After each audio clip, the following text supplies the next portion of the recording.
Ciao a tutti e bentornati a una nuova escursione con Antelacus. Oggi ci troviamo a Vittorio Veneto, in provincia di Treviso, per fare la gita fuori porta per eccellenza dei vittoriesi, e cioè il Monte Altare. Partiremo da Piazza Ceneda per salire al Monte Altare attraverso uno dei tantissimi sentieri che ci sono da queste parti, un po' per tutti i gusti. Quello che abbiamo scelto noi è forse il più classico e la nostra prima tappa sarà il Castello di San Martino. Ecco, abbiamo cominciato a salire per via Brevia.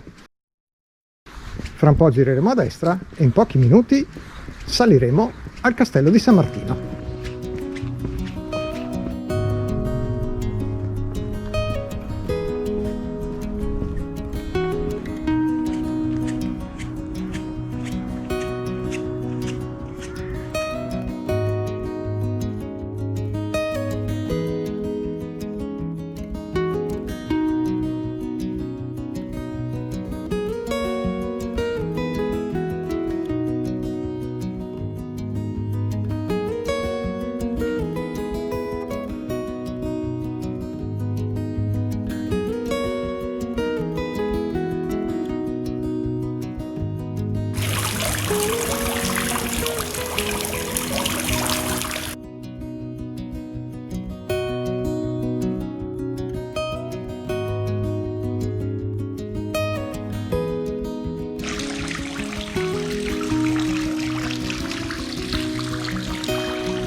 Siamo all'interno del cortile del Castello di San Martino, liberamente accessibile.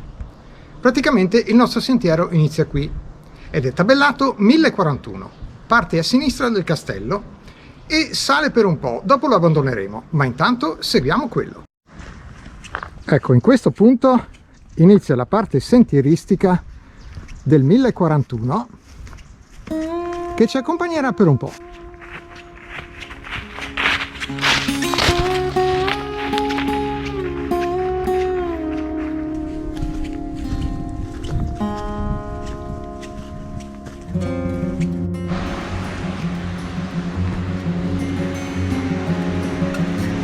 Stiamo passando a fianco della presa dell'acquedotto.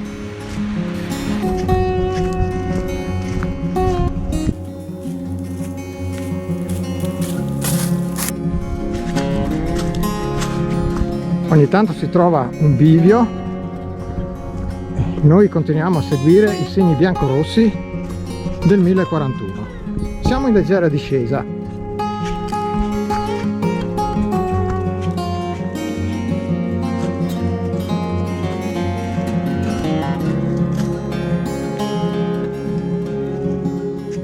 Eccoci qui, siamo arrivati in un posto molto famoso da queste parti, tanto è vero che lo chiamano il Quadrivio, con la Q maiuscola.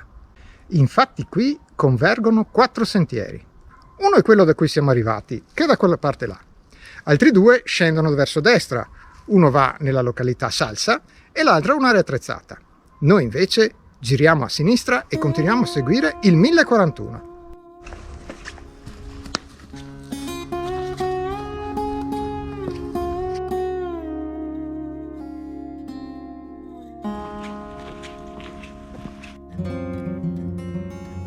Un centinaio di metri dopo il Quadrivio, poco dopo un cancello, lasciamo il 1041 che va dritto e giriamo a destra per questo sentiero che però non è tabellato CAI. E da questa parte raggiungeremo la croce del Monte Altare.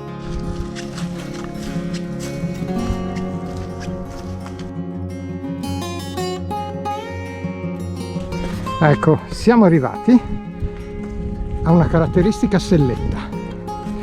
Qui a destra c'è un punto panoramico, andando giù si finisce nella parte alta di Vittorio, noi invece giriamo a sinistra e cominciamo a salire. E attenzione che qui è molto ripido e bisogna usare anche un pochino le mani ogni tanto.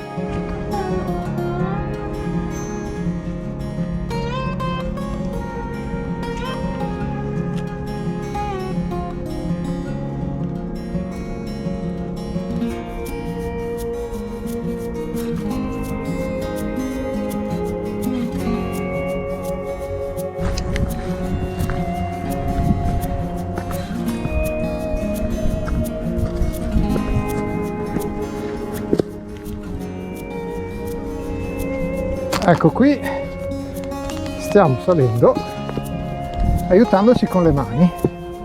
Una volta qui c'era la corda d'acciaio, sono rimasti i chiodi, poi l'hanno tolta. Ecco, qui per esempio si vede chiaramente che è rimasto un chiodo e non è per niente turistico.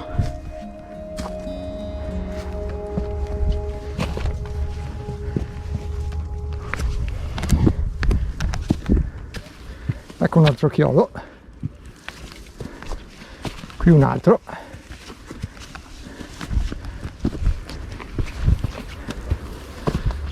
E finalmente siamo alla croce del Monte Altare.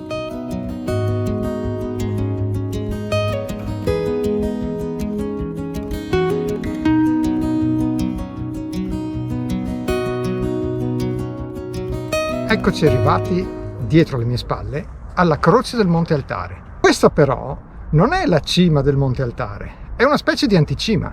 La cima, per raggiungerla, bisogna andare ancora avanti da quella parte.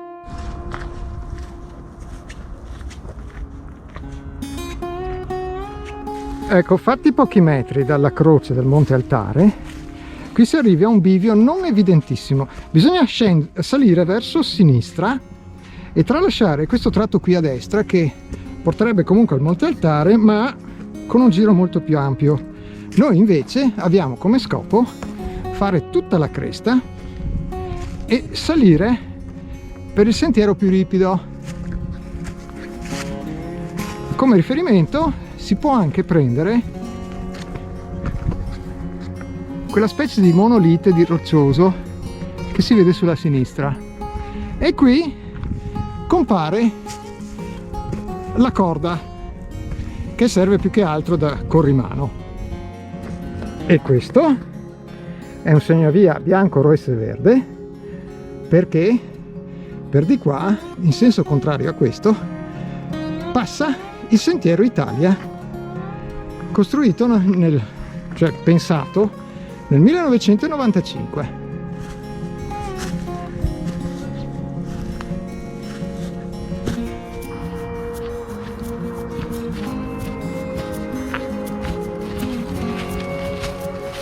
Stiamo percorrendo tutta la cresta del Monte Altare e fra non molto arriveremo anche in vetta.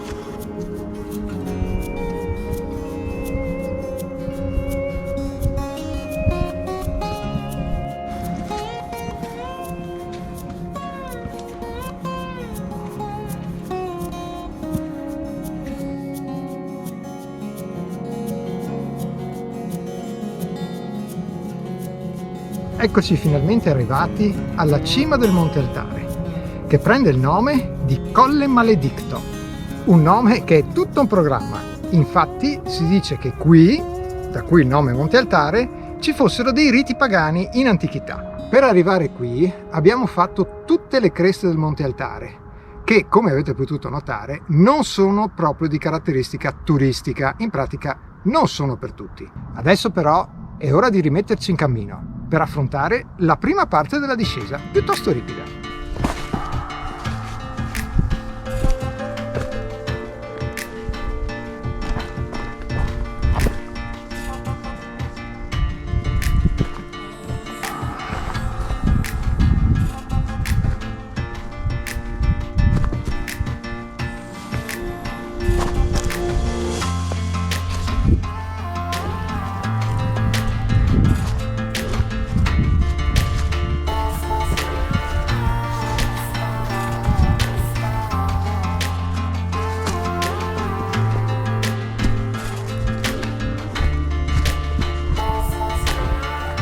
Ecco, terminata la ripida discesa, arrivati a questo bivio, si scende giù a sinistra.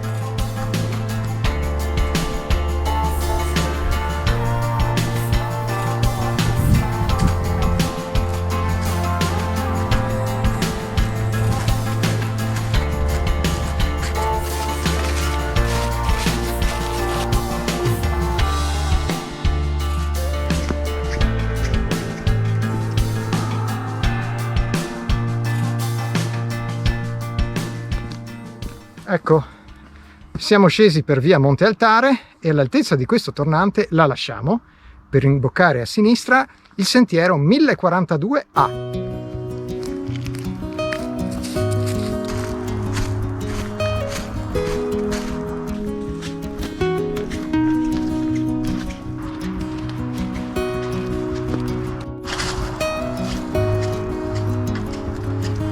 Bene, fatto qualche centinaio di metri sul 1042A, arriviamo a un bivio. A sinistra ci riagganciamo al 1041, ma noi invece andremo a destra continuando per il 1042A. Come potete sentire, siamo a 2 passi dall'autostrada, la A27.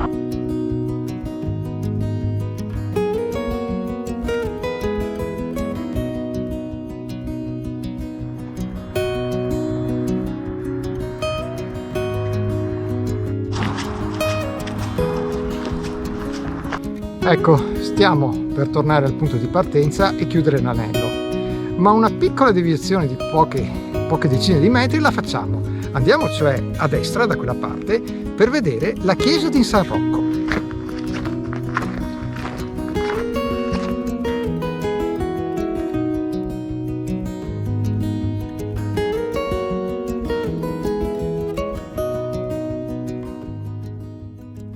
Ecco, siamo davanti alla chiesa di San Rocco, purtroppo la stanno restaurando, è pieno di impalcature. Adesso in pochi minuti torniamo a Ceneda chiudendo l'anello del Monte Altare. Il percorso è stato un po' impegnativo, non è proprio da considerarsi turistico, nemmeno escursionisti esperti, però certamente non è per tutti.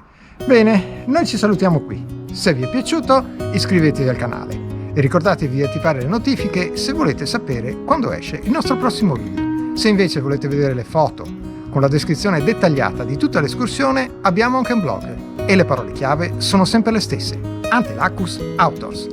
Grazie e alla prossima escursione con Antelacus!